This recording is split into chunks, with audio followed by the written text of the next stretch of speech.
হামের উপসর্গ কিছুই নেই। কিছু কি জানা গেল? শুধু ওই ওয়ার্ডের ভিতরেই যারা ছিল তারা সবাই অসুস্থ হয়েছে, কারণ ওনারা এসি সিস্টেম বন্ধ করে দিয়েছে এবং অক্সিজেন সিস্টেমটা কি আসলে বন্ধ করে দিয়েছে কিনা ওটা ওনারা বলতেছে এরকম কারণে গ্যাস হয়েছে। এখন কি টেকনিক্যালি প্রবলেম হয়েছে এটা আমরা জানি না। তবে ওনারা ফার্স্ট টাইম যখন দেখছে বমি করছে, যদি ওনারা পদক্ষেপ নিত যে সবাই বের করে দাও, অন্য ওয়ার্ডে নিয়ে যাও, তাহলে কিন্তু সবাই বেঁচে যায়। তখন প্রাথমিক পর্যায়ে আমরা তো নিজেরা জানছি রাতের 3টা-4টার দিকে, কিন্তু ওনারা তো কিছুই বলে না। ওনারা শুধু মারা যায় একজনকে বিদায় করে দেয়, মারা যায় একজনকে বিদায় করে দেয়। তারপর একটা বার বলো না স্টুপিডরা যে এখানে প্রবলেম হচ্ছে। যখন একে একে প্রায় 10-12টার ওভার হয়ে গেছে, তখনই ওনারা বলতেছে যে তখন ওনারা আস্তে আস্তে ওইখান থেকে সবাই বের করে দিছে। নিন মজাদার গোলমার্ক বক্স, কুড়মুড়ে বাড়িতে ফুরফুরে লাইফ।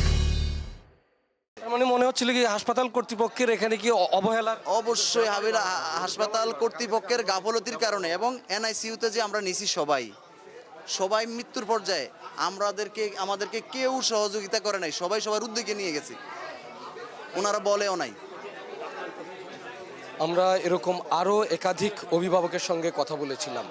আদ্দিন হাসপাতালের চিকিৎসাজনিত অবহেলা কিংবা এখানকার কারণ হিসেবে আইনশৃঙ্খলা বাহিনীর পক্ষ থেকেও এখনও পর্যন্ত নিশ্চিত হওয়া যায়নি। যারা এই জায়গাটিতে এসছেন এবং পরিদর্শন করেছেন তারা বলছেন নানা ধরনের বিষয় হতে পারে, যে অক্সিজেন সংকট হতে পারে, কিংবা যে ওয়ার্ডটিতে ছিলেন সেখানের এসির গ্যাস লিকেজ বা সংকট বা এসি বন্ধ থাকার মতো ঘটনাও ঘটতে পারে।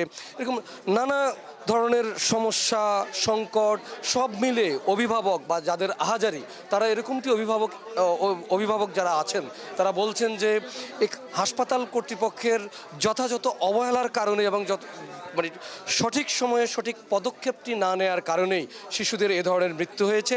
হামজনিত বা হামের উপসর্গ এ ধরনের কোনো বিষয় ছিল না, কারণ শিশুদের বয়স 1 দিন 2 দিন কিংবা 3 দিন এরকম হচ্ছে নবজাতক ওয়ার্ডে বা অন্যান্য যে শিশু ওয়ার্ড আছে এই জায়গাগুলোতেই তারা ছিলেন। এবং বিশেষ করে একটি ওয়ার্ডের কথাই এখন পর্যন্ত আমরা জানতে পেরেছিলাম, যে ওয়ার্ডটিতে এখন পর্যন্ত অন্তত 6 জনের মৃত্যুর বিষয়টি আমরা আশপাশে যারা আছেন অভিভাবক যারা আছেন তারা নিশ্চিত করেছেন। তবে হাসপাতাল কর্তৃপক্ষের কাছ থেকে আনুষ্ঠানিকভাবে কিছু জানা যায়নি। আমরা যখন জানতে পারবো এই বিষয়ে তখন আপনাদের কাছ থেকে আবারও বিস্তারিত জানানোর চেষ্টা করব। এখনকার মতো এই ছিল আমার কাছে সবশেষ।